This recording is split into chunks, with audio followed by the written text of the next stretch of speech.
Okay, hi everyone. So it's 12:15, so we'll get started. We'll let people kind of just trickle in as they can. So my name is Linda, and this is Belle, and we're both really excited to talk to all of you on the topic of how to help your child regulate their big feelings. But before we do that, I just wanted to make sure that everyone can kind of see our screen okay, like our slides. Maybe if you could just put like a thumbs up in the chat, that would be really helpful. Yeah, we can see great. Oh, awesome. Thank you so much. Okay, great. And so then just a comment around using the chat throughout the presentation. So we won't be able to really see the chat at the same time. So if you could hold your questions until the end, we would be more than happy to answer them at that time, okay?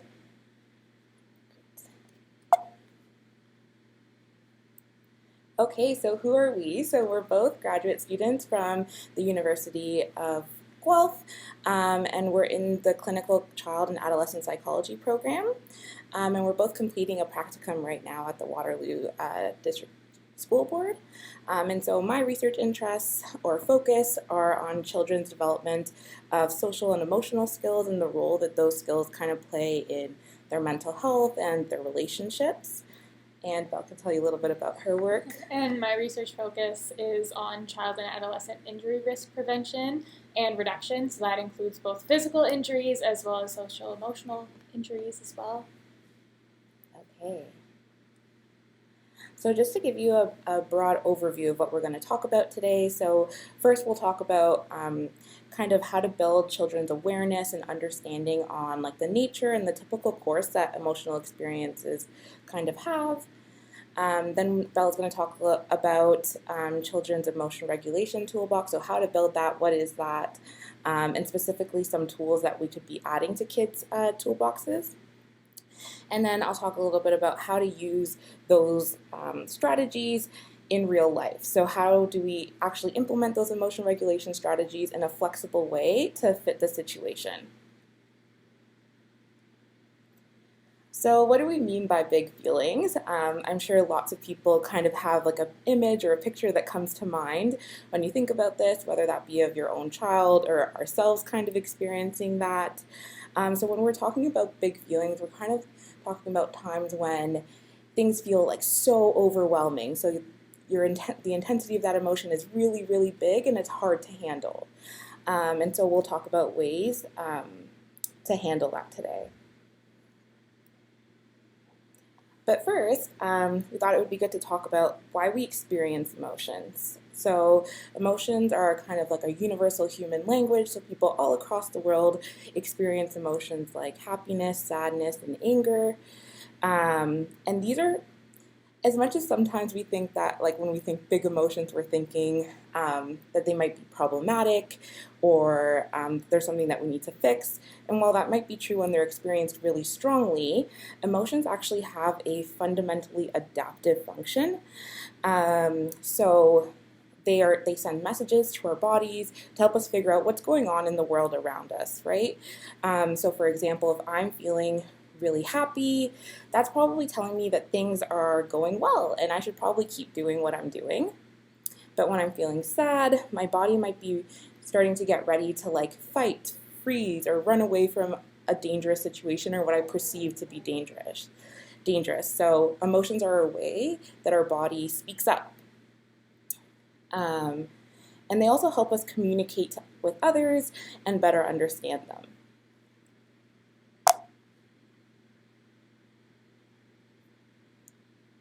For some reason, my slide's not changing, so sorry about that. 1 sec. Okay, perfect.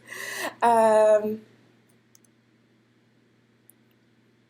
it overcorrected by changing many times, so sorry about that. 1 sec.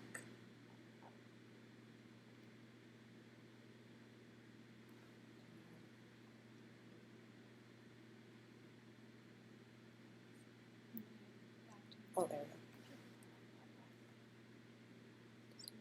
There we go. Okay, so about the nature of emotions we were talking about. So, kind of they're functional, they're good, except when we feel them really strongly or really intensely. And so, everyone kind of varies in terms of what their normal or baseline level of emotion.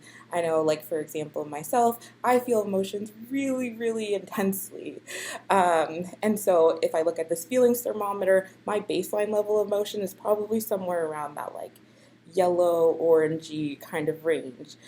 But other kids or adolescents or adults, they're naturally more chill, so they don't feel things as intensely. And so it's good to kind of keep that in mind that like kids and adults differ in what they are normally experiencing day to day. And so emotions, I'm sure lots of people have like kind of thought about this, but they have a beginning, middle, and end, and they're often set off or triggered by some sort of event. So, for example, when I was cut off on my way driving here today, that was kind of a triggering event that made my emotions go up a little bit. I was a little bit annoyed, so that went up, but then I managed to come back down. So I didn't stay kind of ticked off or annoyed for a long period of time. And so I like to kind of talk to kids about emotions like that they rise and fall like waves in the ocean.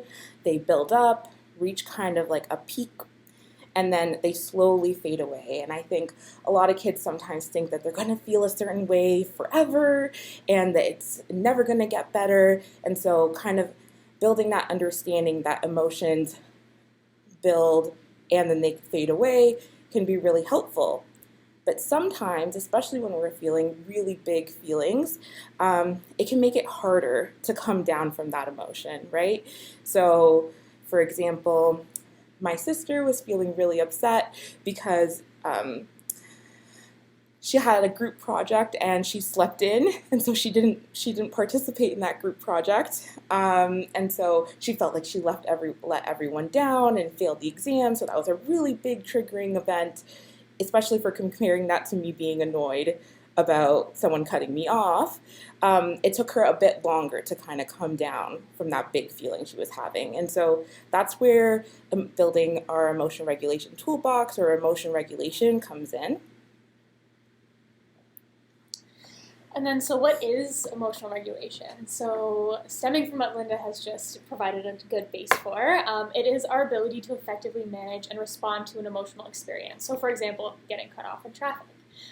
We unconsciously use these emotional regulation strategies to cope with difficult situations daily.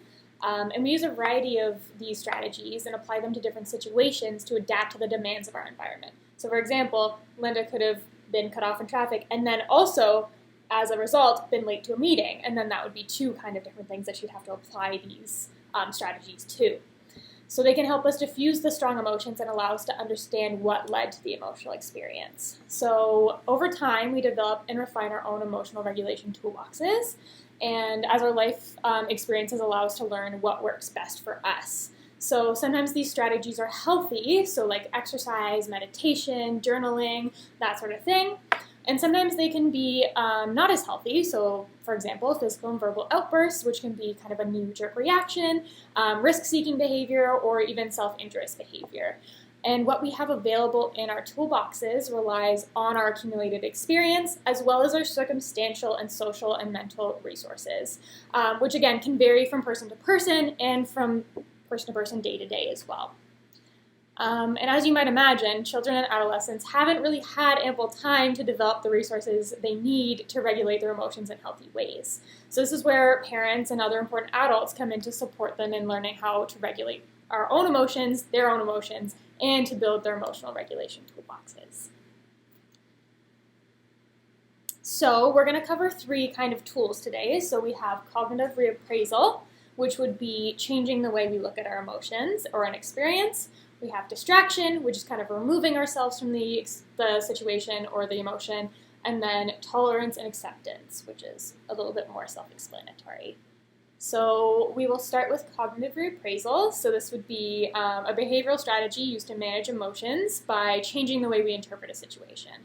So first we start with naming the emotion. So for example, are you really frustrated that something happened? So you're feeling frustrated, you feel that kind of heat in your chest, and then we need to find the trigger that caused it. So for example, using Linda's cutoff in traffic example, that was where she started feeling that frustration build up. So then we have to challenge the automatic thoughts that are behind that. So for example, did she think, oh, this person did it just to be annoying? Was I driving wrong? Like all these different things that could have come up into her brain that kind of got her frustration going, or like this is the fourth person who's cut me off, that sort of thing. And then we have to go into reframing the situation. So challenging those automatic thoughts of, oh, everything's going poorly, this is the worst day ever, and then reframing it to, well, maybe they were in a really big rush too, maybe they were late for a presentation, and maybe, we're all just kind of getting where we need to be. This isn't going to be the end of the world. I can always explain to whoever I need to why I'm a little bit late. And then we enhance that with positive self-talk. So, for example, some thoughts that come up in that situation are, oh, people are awful drivers, I might be an awful driver, people think I'm an awful driver, that sort of thing. So instead of using that kind of framing, we then think, oh, things happen, accidents happen on the road, I'm glad I'm okay, this is going to be fine, this isn't going to happen every time I'm driving. So that sort of thing. And then we go into distraction. So that would be leaving the situation. First, again, we're recognizing that we're feeling an emotion and finding the trigger and the reason why we're feeling that emotion. So, for example, a kid might be very sad because they went to grab a granola bar and the box was empty. And that's going to be the lowest point in their day, and they're super sad about it. So finding that trigger and then choosing a healthy distraction, such as a favorite sport, or drawing, or journaling, reading a book, listening to your favorite music.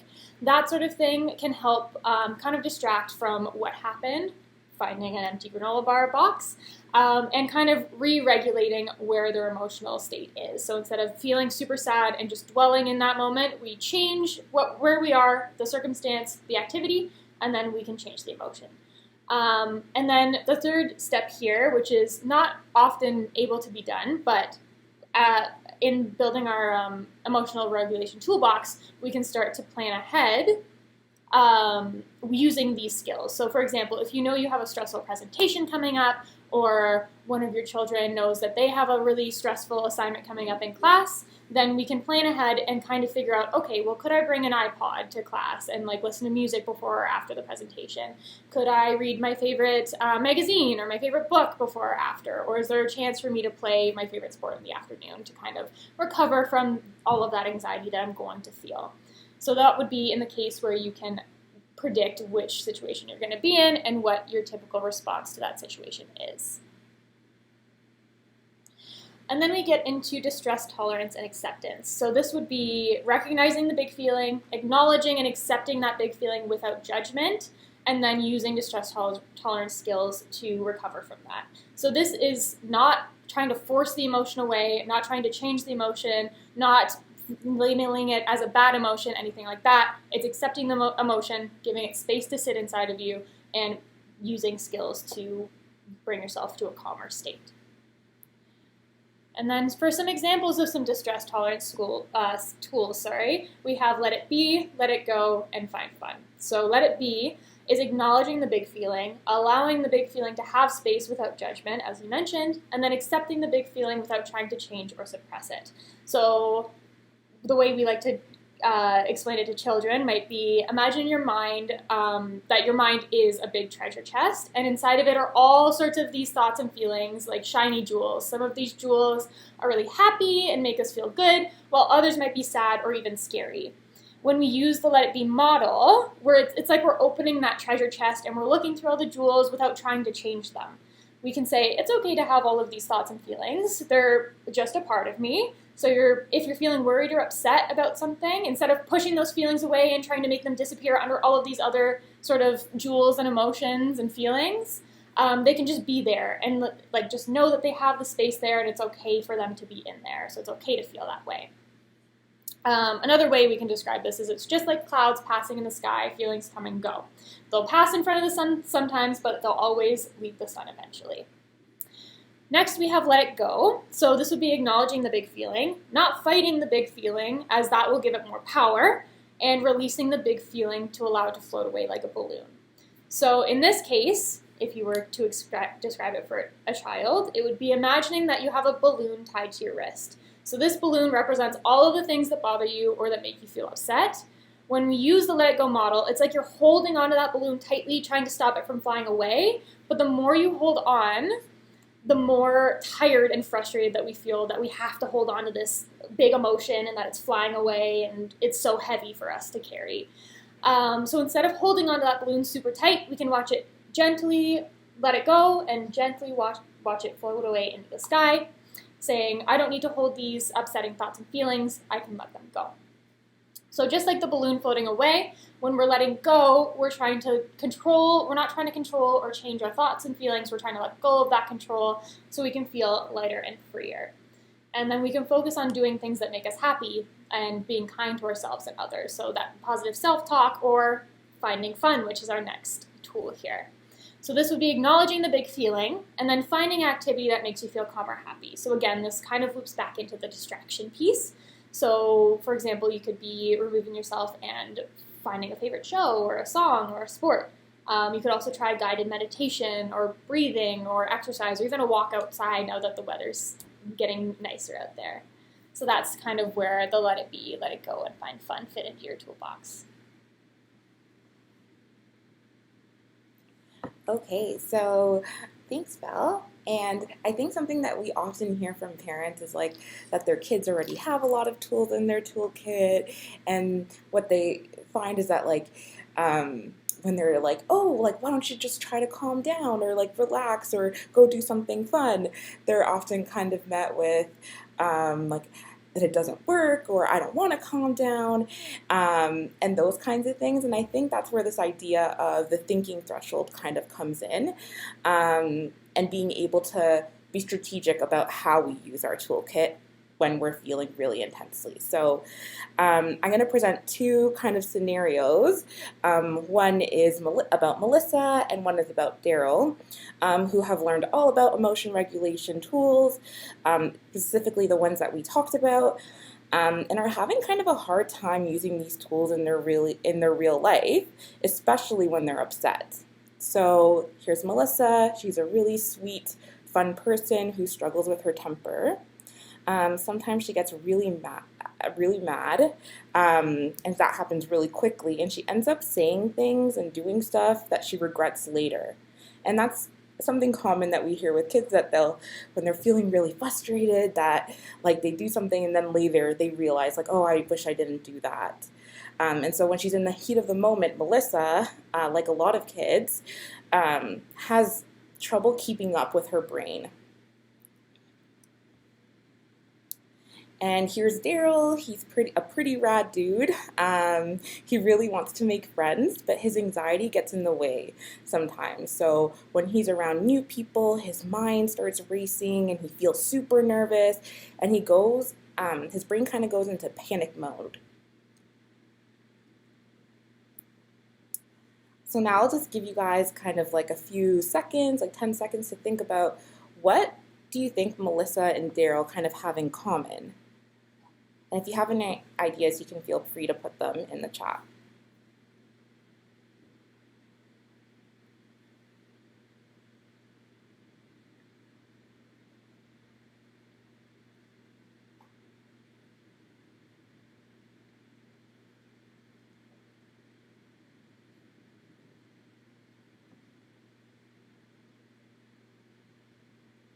Are we allowed to just talk? Totally, go ahead. Yeah, okay. That's great. It sounds like, what this person wrote too. Yeah, they cannot process what's happening in their thinking pattern. Yeah. So this anxiety or this anger is just going. And yeah. They can't go past that. They can't say, okay, I'm angry. Like, not that maybe a child would, but say, okay, I'm angry right now. I got to calm down, and move for what's next. Totally. Yeah, that's such a good thought. And that loops exactly into what I was hoping people would see, is that neither Melissa or Doug are able to think clearly or rationally when they're feeling a strong emotion, right? They're not able to process things. So I'm kind of seeing like they go into the fight, flight, and freeze mode. Yes, that's exactly it. Yeah. So now I kind of invite you all to think of a time whether you yourself or your child has ever been in a situation where you couldn't think straight because you were so upset.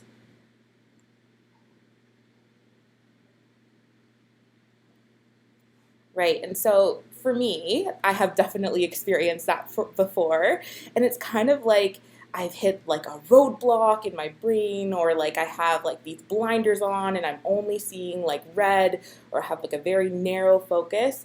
And so that's where this idea of our thinking threshold comes in, and that could really kind of help us think about how to flexibly manage those emotion waves that we were talking about.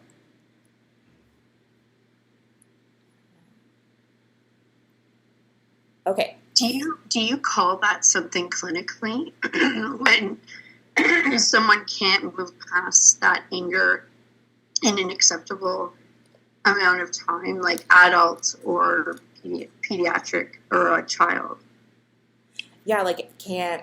So I would say that that's like a difficulty with being able to like regulate their feelings. So like not being able to like calm down. And so this idea of the thinking threshold is that it's the point where our feelings get so strong that our thinking gets fuzzy. And so there's lots of research that kind of shows that. And so I'm not sure if a lot of people are familiar with this, but our brains are really involved in how we regulate our emotion. And so I became familiar with this kind of like hand model of the brain where your thumb is kind of like the emotion part of your brain, which is like the limbic system. And then your four fingers that go like on top of it kind of represent the more thinking or reasoning part of your brain, and that's your prefrontal cortex. And so when emotions are so strong, it can get, and you've reached kind of that thinking threshold, what happens is that the thinking part of your brain goes offline, and we're kind of just left with that emotion piece to manage our feelings. So we're being governed kind of by our emotion brain. So when we tell a kid, for example, like, oh, just think about the situation differently when they're at that point, it can be really difficult because they don't have access to that part of their brain when they're feeling such big emotions. And so in these situations, some strategies may be more helpful than others when our emotions are really, really big. So does anyone have any thoughts about what strategies maybe that Belle talked about or some that you guys kind of use would be more helpful when we're kind of above that thinking threshold, when our thinking part of our brain is offline? Like, not maybe for a child in school, but like leaving an area, like Totally. Look outside at nature maybe, or, go outside with someone, like if it was a kid, just to like, because nature I think is very calming for people. Yeah. And take some deep breaths. Absolutely. Is a good idea too. Yeah, so something that's going to bring like the intensity of the emotion down, and then we could use our other strategies afterwards, right? So like something like taking a walk, going in nature, I'm hearing, deep breathing is a really good one, kind of thing to bring our emotions down. And so what this also means is that the best time to practice our skills is when we have access to that thinking part of our brain. So we don't want to just use these strategies like relaxation and taking a walk when our feelings are so big. We also want to try to use them when we are calm, so that like it's like second nature, automatic, when our feelings are big.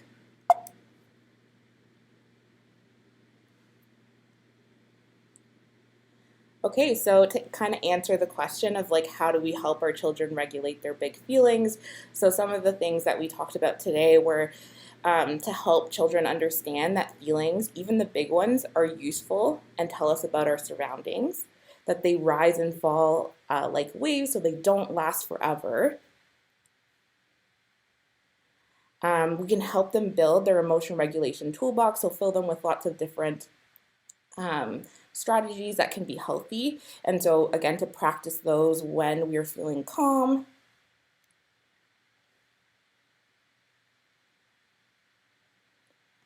And we explain that when our emotions are really big, we might need to try multiple tools from our toolbox. So if one tool doesn't quite work to bring us down, we try another one. right? And so distraction and relaxation, those are really helpful for kind of bringing down the intensity of our emotion when those happen.